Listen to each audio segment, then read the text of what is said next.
이 끔찍하고도 통쾌한 복수극이 도대체 어디서부터 시작되었는지 믿었던 도끼에 발등 찍히고 피눈물을 흘려야 했던 제 기막힌 사연을 지금부터 천천히 들려드리겠습니다. 69년 인생에서 이토록 뜨거운 배신과 시원한 복수를 동시에 경험하게 될 줄은 꿈에도 몰랐거든요. 그날 거실의 공기는 폭풍 전야처럼 무거웠습니다. 며느리가 초대한 동네 사모님들이 일제히 코를 틀어막았죠. 어머 혜진 씨 이게 무슨 냄새야? 찌르는 듯한 악취에 다들 인상을 찌푸리더군요. 제 옆에서 동생 말자가 안방문을 활짝 열어젖혔습니다. 쾅 소리와 함께 억눌려 있던 젓갈 냄새가 거실로 솟구쳐 올랐죠. 며느리의 얼굴이 하얗게 질려 입술이 파르르 떨리고 있었습니다. 사모님 3명은 며느리 뒤에서 호기심 가득한 눈으로 안방을 들여다봤고요. 저는 며느리가 그토록 자랑하던 이태리제 수입 침대 매트리스 위로 성큼성큼 걸어갔습니다. 하얗던 실크 이불은 이미 시뻘건 소금물에 젖어 흉물스럽게 변해 있었죠. 그 위에는 붉은 고춧가루 양념이 덕지덕지 묻은 절인 배추 50포기가 산더미처럼 쌓여 있더군요.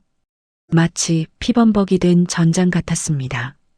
큰 양푼에 가득 담아온 배추를 번쩍 들어 올렸습니다. 소금물이 양푼 가장자리로 철철 넘쳐 흘러 제 팔을 타고 내렸죠. 며느리가 비명을 지르며 달려들었습니다. 어머님 안 돼요. 하지만 저는 며느리를 쳐다보지도 않았습니다. 양푼을 기울여 남은 배추를 침대 위에 와르르 쏟아부었을 뿐이죠. 철퍽. 둔탁한 소리와 함께 배추가 매트리스 위로 쏟아졌습니다.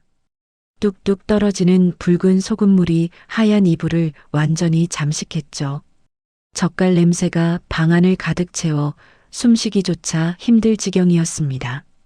내가 스파 가서 피부 관리하는 동안 내 침대는 소금물 마사지 좀 시켰다. 제 목소리는 냉장고 속 얼음장처럼 차갑게 울려 퍼졌습니다. 며느리는 침대 앞에 무릎을 꿇고 주저앉았죠. 빨간 물에 흠뻑 젖은 수입산 거위털 이불을 부여잡고 오열하더군요. 시원하지? 제 물음에 사모님들은 입을 떡 벌리고 서 있었습니다. 누군가는 핸드폰을 꺼내 이 기막힌 광경을 사진으로 남기고 있었죠. 동생 말자가 제 옆에 서서 고개를 끄덕이며 웃었습니다. 60년 넘게 살아온 자매의 눈빛이 허공에서 부딪혔습니다. 우리는 무언의 승리를 확인했죠. 며느리가 바닥을 기며 제 다리를 잡았습니다. 제발요, 제발이요. 애원했지만 이미 엎질러진 물이었죠. 손으로 배추를 치우려 허둥대지만 소용없는 짓이었습니다. 하얀 손에 붉은 양념만 덕지덕지 묻어날 뿐이더군요. 100포기 절인 배추가 어디 갔냐고 했지? 제가 며느리를 내려다보며 쏘아붙였습니다. 며느리가 고개를 들어 저를 올려다보는데 그 눈에는 공포와 절망이 가득했습니다. 여기다 있다. 내가 찾던 김장 배추 말이야. 제 말이 끝나자 사모님 중 한 명이 뒤돌아서서 거실로 나갔습니다. 다른 사모님들도 황급히 뒤를 따랐죠. 며느리가 사모님들을 불렀지만 아무도 돌아보지 않더군요. 어떻게 여기까지 왔을까요? 불과 일주일 전만 해도 저는 착한 시어머니로 살고 있었습니다. 며느리가 좋은 일 한다기에 기꺼이 도와주려 했고 내 몸 부서지는 줄도 모르고 배추를 절였죠. 그때만 해도 몰랐습니다. 며느리가 저를 얼마나 우습게 보고 있었는지, 그 착한 며느리 가면 뒤에 얼마나 끔찍한 본성이 숨겨져 있었는지 말이죠. 이 붉은 난장판이 벌어지기 전 제 마음속에서 끓어오르던 분노가 어떻게 데워졌는지 그 시작점으로 여러분을 안내하겠습니다. 10월 말 김장철이 다가오면서 시장통은 온통 배추 이야기로 시끌벅적했습니다. 올해는 날씨가 좋아서 배추가 실하다는 소문에 주부들의 손길이 분주해지던 때였죠.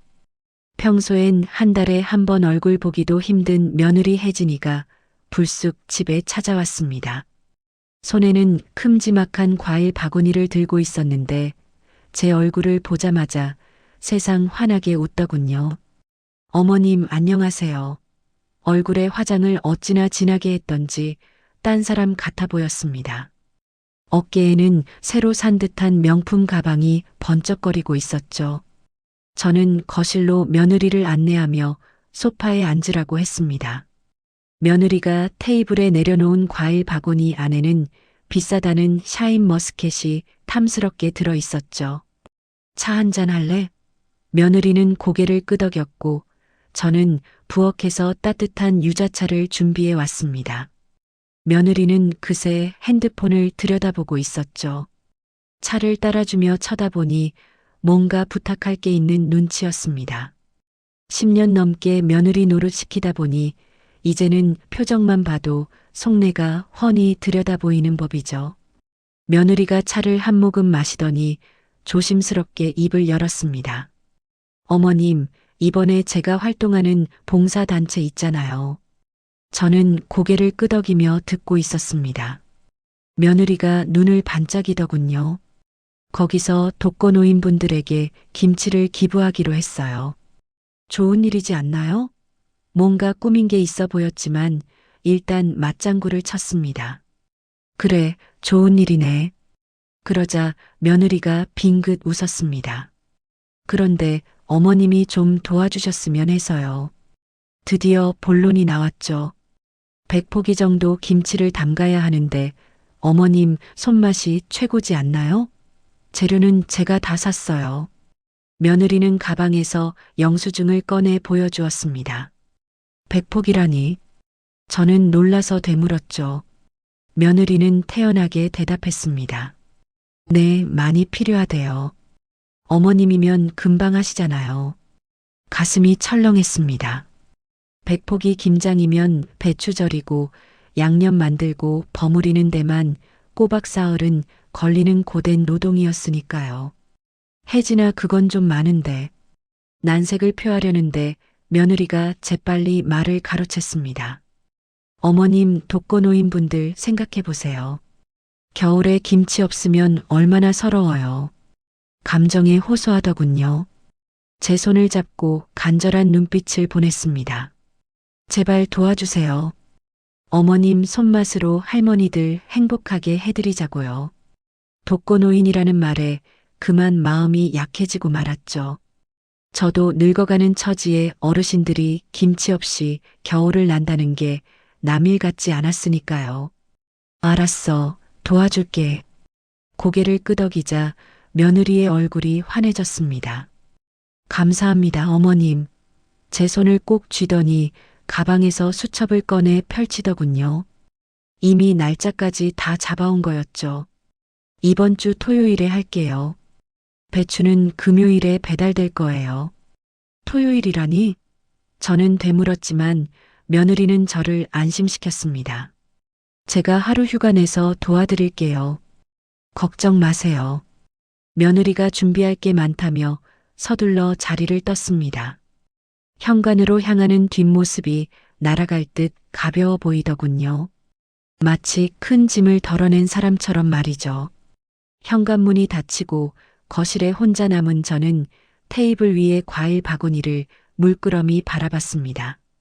탐스러운 샤인 머스켓이 반짝거리고 있었지만 어딘가 모르게 찜찜한 기분이 가시질 않았죠. 동생 말자에게 전화를 걸었습니다. 신호가 가고 동생이 받았죠. 언니 왜? 퉁명스러운 목소리였습니다. 말자야, 이번 주 토요일에 좀 도와줄 수 있어? 며느리가 김장 100포기를 시켰다고 설명했습니다. 말자가 한참 침묵하더니 버럭 화를 냈습니다. 언니, 혜진이가 언니를 뭘로 보는 거야? 100포기를 혼자 하라니 미친 거 아니야? 봉사단체에서 독거노인분들 드린다잖아. 며느리 편을 들었지만 말자는 코웃음을 쳤습니다. 봉사는 무슨. 혜진이가 그럴 애가 아니잖아. 언니가 너무 순진해. 동생은 혀를 차더군요. 그래도 와달라고 사정했더니 말자는 한숨을 쉬었죠. 알았어. 토요일 아침 일찍 갈게. 금요일 오후 약속대로 배추가 배달됐습니다. 트럭 기사님이 마당에 배추 상자 10개를 쌓아놓고 갔습니다. 상자를 열어보니 싱싱한 배추가 가득 들어있더군요. 며느리가 배추는 제대로 산 것 같아 다행이다 싶었습니다. 저는 그날 저녁부터 팔을 걷어붙이고 준비를 시작했죠. 큰 통에 물을 받고 소금을 풀어 배추를 절이는데 허리가 끊어질 듯 아팠습니다. 그래도 좋은 일 한다는 생각으로 버텼죠. 밤늦게까지 배추 겉잎을 떼어내고 반으로 갈라 소금물에 담그는 작업을 계속했습니다. 새벽 2시가 되어서야 겨우 배추를 다 절이고 부엌 바닥에 주저앉았습니다. 거친 숨을 몰아쉬었죠. 손은 소금물에 불어 쭈글쭈글해졌지만 스스로를 위로했습니다. 내일이면 며느리가 와서 도와줄 테니 둘이서 하면 금방 끝나겠지. 하지만 그것이 저만의 착각이었다는 걸 깨닫는 데는 그리 오랜 시간이 걸리지 않았습니다. 토요일 아침 6시에 눈이 번쩍 떠졌습니다. 밤새 뒤척이느라 몸이 천근만근이었지만 배추가 잘 절여졌는지 확인부터 해야 했죠. 다행히 소금물이 배추속까지 배어들어 적당히 절여진 상태였습니다. 7시쯤 동생 말자가 도착해 마당에 쌓인 배추통을 보더니 휘파람을 불더군요. 언니, 이게 다 뭐야? 혀를 차는 동생에게 대답했습니다. 백폭이라잖아. 혜진이가 오늘 와서 도와준다며? 말자의 물음에 고개를 끄덕였습니다. 9시쯤 온다고 했어. 말자는 못 믿어온 표정으로 고무장갑을 끼며 한숨을 쉬었죠. 9시가 넘어도 며느리는 오지 않았습니다. 10시가 되어도 연락 한 통 없기에 전화를 걸었죠. 며느리가 힘없는 목소리로 전화를 받았습니다. 어머님 죄송해요. 갑자기 허리가 삐끗해서요. 끙끙 앓는 소리를 내는데 정말 아픈 건가 싶어 덜컥 걱정이 됐습니다. 허리가? 놀라 물으니 며느리가 다급히 대답했습니다. 한의원만 갔다 올게요. 배추만 좀 절여주세요. 금방 갈게요. 1시간이면 돼요. 그리고는 일방적으로 전화를 끊어버렸죠. 말자를 쳐다보니 동생은 눈살을 찌푸렸습니다. 언니 이상한데? 목소리 멀쩡했잖아. 의심스러운 눈초리였죠. 아픈데 어떡해. 우리라도 해야지. 저는 말자를 달래 배추 헹구기 작업을 시작했습니다. 찬물에 소금기를 빼내는 작업은 고되기 그지없었습니다. 100폭이나 되는 배추를 일일이 헹구다 보니 허리가 끊어질 듯 아파왔죠. 11시가 넘도록 며느리는 오지 않았고 전화도 받지 않았습니다. 말자가 제 새하얗게 질린 얼굴을 보며 좀 쉬라고 걱정했지만 저는 고집을 피웠습니다. 혜진이가 곧 올 거야. 말자는 코웃음을 쳤죠. 그런데 왜 전화를 안 받는데? 대답할 말이 없었습니다. 정오가 되어 배추 헹구기가 끝나고 양념을 만들기 위해 물을 채 썰고 팔을 다듬고 있는데 말자가 갑자기 핸드폰을 꺼내 들더니 저를 불렀습니다. 언니, 이것 좀 봐. 동생이 보여준 핸드폰 화면에는 동네 밴드 모임에 올라온 며느리의 게시물이 떠 있었습니다. 사진 속 며느리는 하얀 가운을 입고 침대에 누워 얼굴에 팩을 한 채 V자를 그리며 웃고 있었죠. 배경은 누가 봐도 고급스러운 호텔 스파였습니다. 사진 아래에는 글귀가 적혀 있더군요. 김장은 도우미 이모님들에게 맡기고 힐링 중. 효녀 노릇 힘들다. 뒤에는 웃는 이모티콘이 가득했죠. 제 손에서 국자가 떨어져 바닥에 쨍그랑 소리를 냈습니다. 허리가 아프다더니 한의원 간다더니 다 새빨간 거짓말이었습니다. 저를 도우미 이모라고 부르며 조롱한 것도 모자라 제가 뼈 빠지게 일하는 동안 호텔 스파에서 힐링을 하고 있었다니. 피가 거꾸로 솟는 것 같았습니다. 저것이 말문이 막혀 몸을 떨자 말자가 제 어깨를 붙잡았죠. 언니 진정해. 며느리에게 전화를 걸었지만 신호만 갈 뿐 받지 않았습니다. 혜진아 지금 어디야? 문자를 보내도 답장은 오지 않았죠. 69년 평생 이렇게 화가 난 적이 없었습니다. 손이 부들부들 떨려 아무것도 할 수가 없었죠. 말자가 제 손을 잡으며 단호하게 말했습니다. 언니 그만하고 집 가자. 이거 안 해. 하지만 저는 고개를 저었습니다. 배추는 이미 절였어. 이대로 버리기엔 배추가 너무 아까웠죠. 말자는 한숨을 쉬며 제안했습니다. 그럼 우리가 담가서 우리끼리 나눠 먹자. 혜진이한텐 한 포기도 안 줘. 저는 억울함에 눈물을 흘리며 물을 채 썰고 양념을 만들었습니다. 오후 4시쯤 양념이 완성되어 배추를 버무리는데 며느리에게서 전화가 왔습니다. 어머님 죄송해요. 생각보다 치료가 오래 걸려서요. 뻔뻔하게 거짓말을 늘어놓더군요. 지금 어디냐고 차갑게 물었습니다. 한의원이요. 침 맞고 있어요. 천연덕스러운 연기였습니다. 그래, 천천히 해. 전화를 끊으며 이를 악물었습니다. 지금 당장 따지고 싶었지만 꾹 참았죠. 복수는 나중에 해도 늦지 않으니까요. 저녁 6시가 되어 김장을 거의 다 마쳤을 때 100포기의 김치가 김치통에 가득 쌓여 있었습니다. 정말 힘든 하루였지만 몸보다 마음이 더 아팠습니다. 말자가 고생했다며 등을 두드려 주는데 며느리에게서 또 문자가 왔습니다. 어머님, 저 오늘 늦어요. 내일 오전에 손님들 모시고 갈 테니까 김치통에 예쁘게 담아두세요. 참, 저 했다고 해야 하니까 어머님은 내일 자리 피해주세요. 핸드폰을 바닥에 내던졌습니다. 언니, 소리치는 말자 앞에서 저는 통곡했죠. 봉사단체는 거짓말이었고 손님들에게 자기가 담근 김치라고 생색내기 위해 저를 이용한 거였습니다.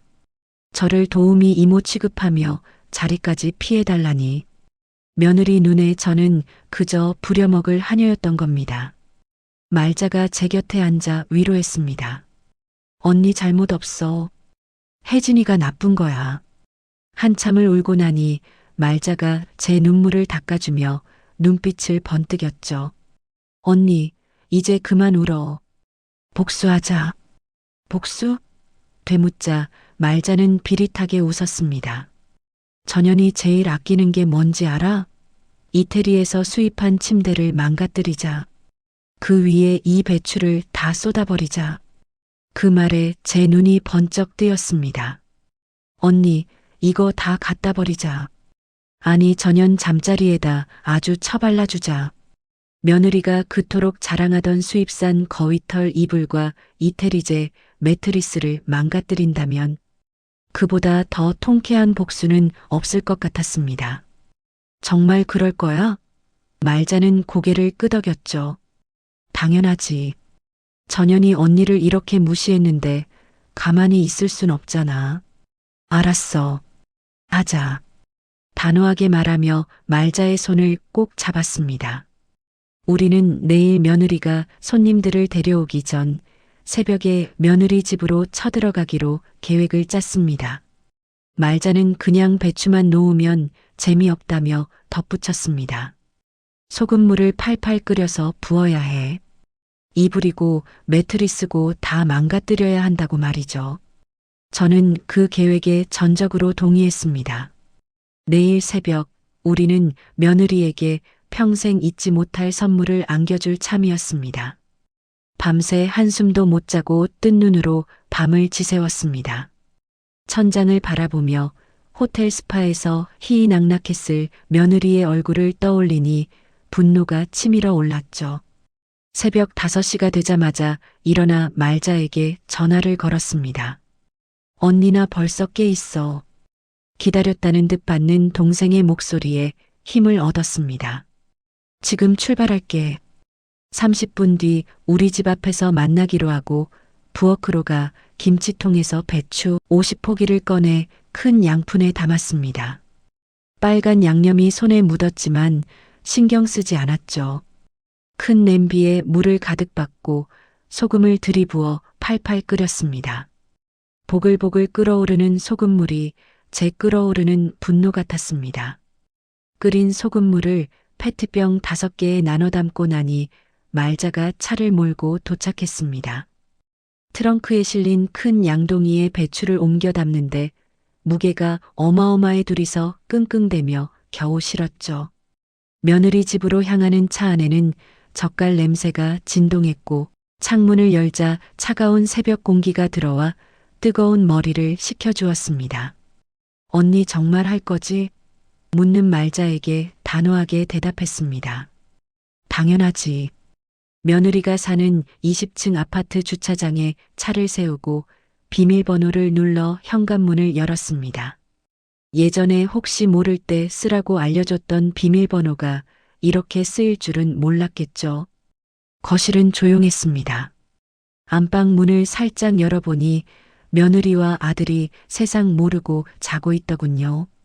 코까지 골며 자는 며느리를 보니 기가 막혔지만 일단 후퇴해 주차장으로 내려가 기다리기로 했습니다. 아들이 출근하기만을 기다리며 차 안에서 숨죽이고 있었죠. 7시쯤 아들이 출근하는 모습을 확인하고 다시 며느리 집으로 올라갔습니다. 양동이를 들고 안방으로 들어가니 며느리는 여전히 꿈나라를 헤매고 있었습니다. 안방 문을 활짝 열어젖혔죠. 며느리가 깜짝 놀라 눈을 떴습니다. 어머님? 당황한 기색이 역력했죠. 뭐 하시는 거예요? 며느리의 질문에 대답 대신 양동이를 침대 위에 턱 올려놓았습니다. 말자가 며느리의 팔을 붙잡았습니다. 가만히 있어. 구경이나 해. 며느리는 비명을 지르며 발버둥 쳤지만 소용없었죠. 저는 양동이를 기울여 빨간 배추를 침대 위로 쏟아부었습니다. 안 돼요. 소리치는 며느리의 비명소리를 배경음악 삼아 배추 폭포를 쏟아냈습니다. 하얀 이불 위로 붉은 고춧가루가 화려하게 수놓아졌죠. 이어서 페트병에 담아온 소금물을 들이부었습니다. 제 침대, 제 이불, 며느리가 울부짖었지만 저는 멈추지 않았습니다. 5병을 모조리 쏟아부으니 침대는 그야말로 붉은 바다로 변했습니다. 소금물이 이불을 적시고 매트리스 깊숙이 스며들어 뚝뚝 떨어지는 광경은 처참하면서도 통쾌했죠. 왜 이러세요? 흐느끼는 며느리에게 차갑게 물었습니다. 넌 어제 뭐 했어? 며느리가 말을 더듬었습니다. 한의원 갔었어요. 뻔한 거짓말이었습니다. 말자가 핸드폰을 꺼내 며느리의 SNS 사진을 들이밀었죠. 호텔 스파에서 찍은 사진을 본 며느리의 얼굴이 백지장처럼 하얗게 질렸습니다. 저건 변명하려는 며느리의 말을 잘랐습니다. 도우미 이모라고 했지? 내가 백폭이 김장하는 동안 넌 호텔 스파에서 놀았어. 제 목소리는 분노로 떨리고 있었습니다. 오늘 손님 온다며. 문자 봤어.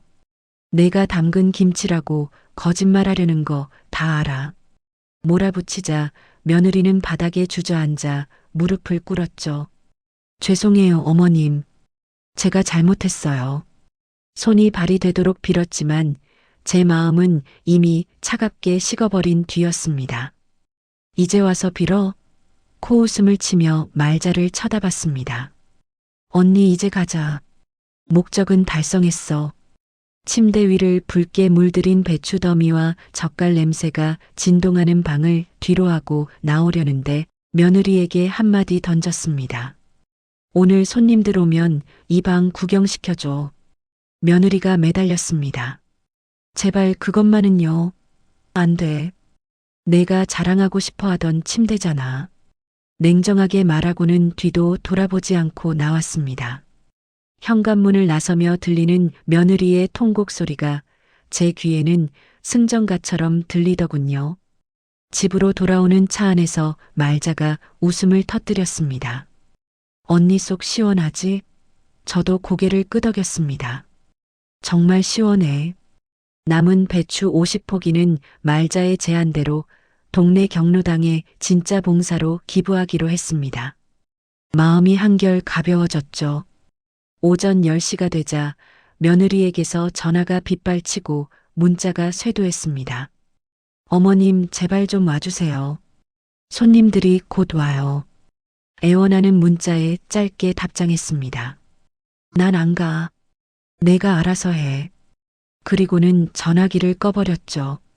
11시가 되어 며느리 집에 손님들이 도착할 시간이 되자 저는 말자와 함께 구경이나 가자며 다시 며느리 아파트로 향했습니다. 주차장에 차를 세우고 숨어서 지켜보니 동네 사모님 3명이 들어가는 게 보였습니다.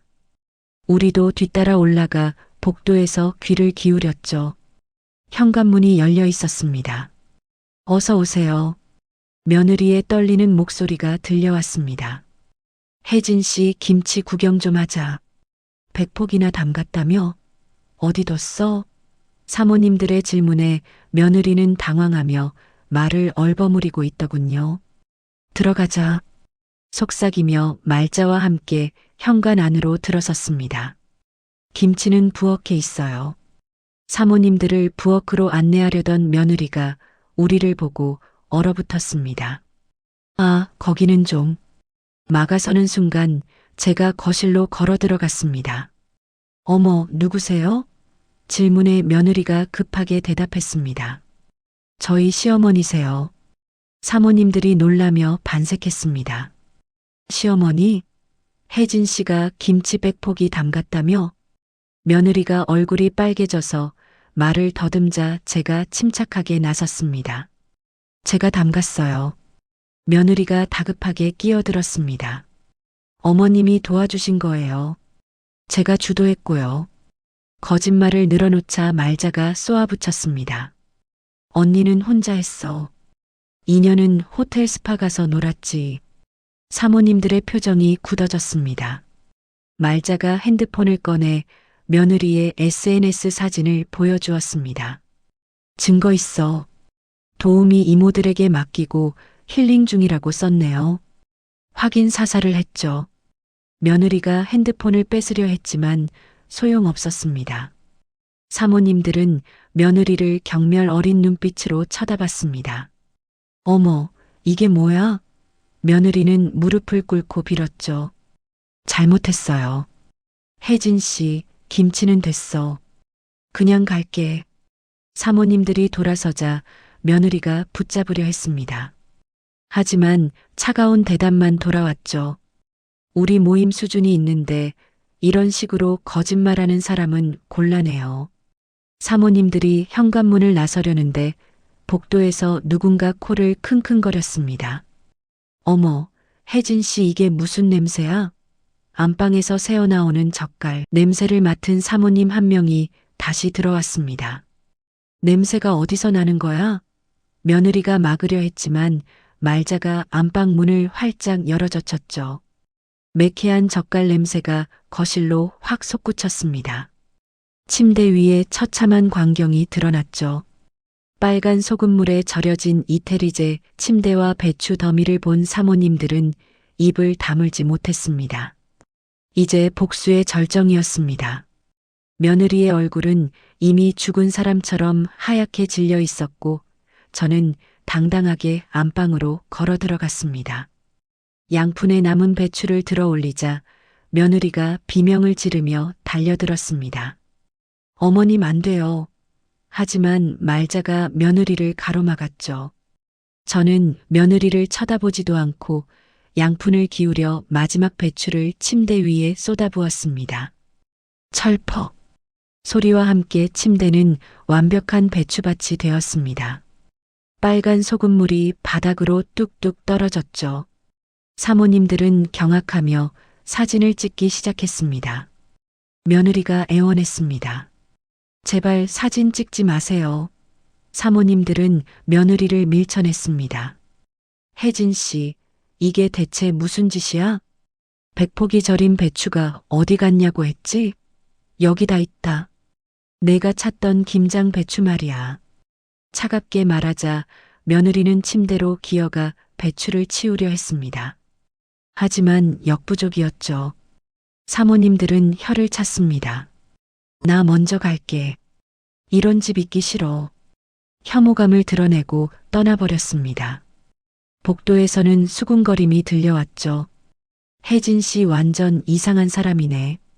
우리 모임에서 빼야겠어. 며느리는 사모님들을 불렀지만 아무도 돌아보지 않았습니다. 며느리는 바닥에 주저앉아 흐느꼈습니다. 저는 며느리 앞에 서서 따져 물었죠. 뭘 잘못했냐고? 나를 도우미 이모라고 불렀잖아. 100포기 김장을 혼자 하게 만들고 넌 호텔 스파 갔어. 내일 손님들한테 내가 담근 김치라고 거짓말하려 했지? 며느리는 아무 말도 못하고 고개만 숙였습니다. 그 비싼 침대 매트리스, 젓갈 냄새 배서 평생 못 쓸 거다. 어디 그 위에서 꿀잠 자나 한번 보자. 제 말에 며느리는 침대를 끌어안고 울부짖었습니다. 제 침대, 제 이불, 말자가 제 팔을 끌었습니다. 언니 이제 가자. 할 만큼 했어. 저는 며느리를 뒤로 한 채 방을 나섰습니다. 현관문을 나서는데 며느리의 울음소리가 들렸지만 발걸음을 멈추지 않았죠. 엘리베이터를 타고 내려가 차에 올라타자 말자가 물었습니다. 언니 속 시원해? 저는 고개를 끄덕였습니다. 정말 시원해. 집으로 돌아와 남은 김치 50포기를 경로당에 기부했습니다. 할머니들이 반겨주셨죠. 아이고 이 여사, 김치 가져왔네. 김치 맛을 보더니 칭찬해 주셨습니다. 역시 이 여사 손맛이 최고야. 며느리와 아들에게서 전화가 왔지만 며느리 전화는 무시하고 아들 전화만 받았습니다. 내 마누라한테 직접 들어.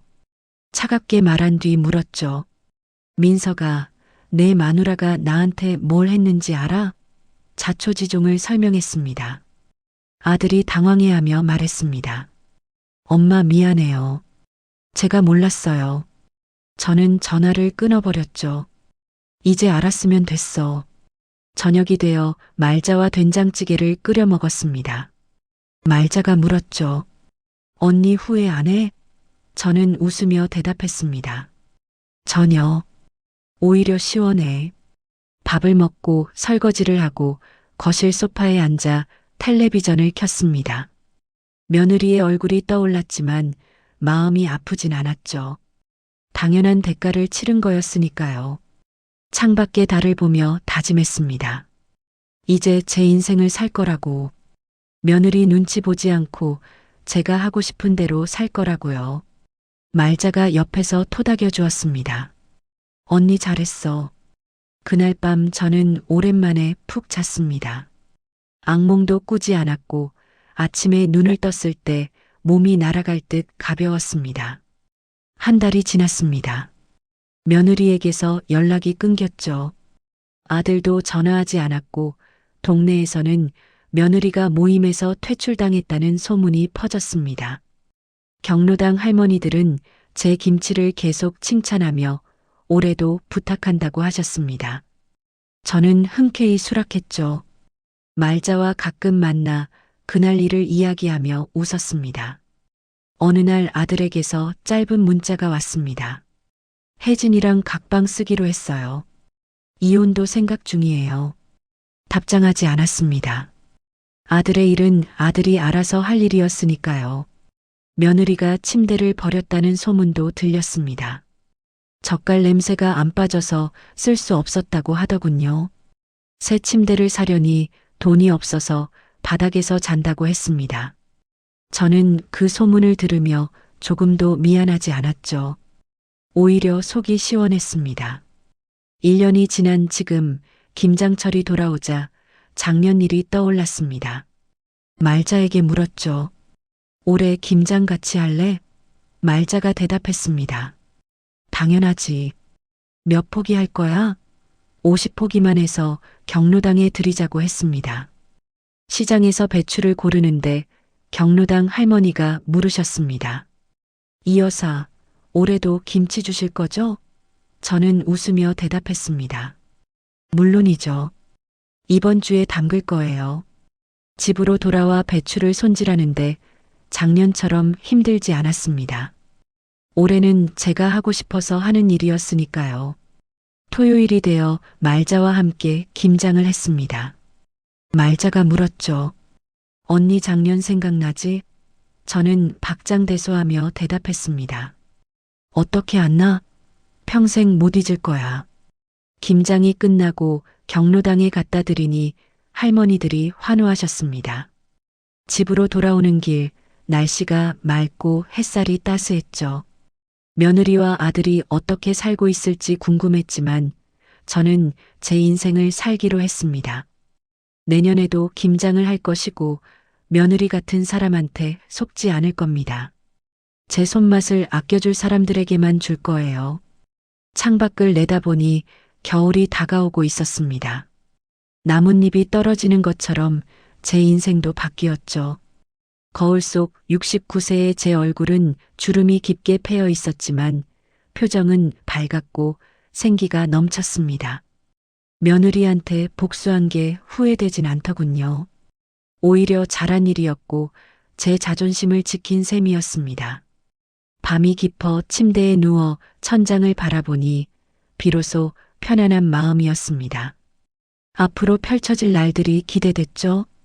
제 인생은 이제 제 것이었고 누구한테도 빼앗기지 않을 제 인생이었습니다. 눈을 감자 잠이 스르르 찾아왔고 편안한 잠 속에서 저는 웃고 있었습니다. 이 이야기를 다 하고 나니 마음이 조금 가벼워졌습니다. 꽉 막혔던 속이 뻥 뚫리는 기분이네요. 여러분도 혹시 이렇게 속 끓이며 참기만 했던 경험이 있으신가요? 댓글로 여러분의 이야기도 들려주세요. 함께 나누면 짐이 조금은 가벼워지지 않을까요? 오늘 제 이야기가 마음에 드셨다면 구독과 좋아요, 그 정성에 미리 감사드립니다.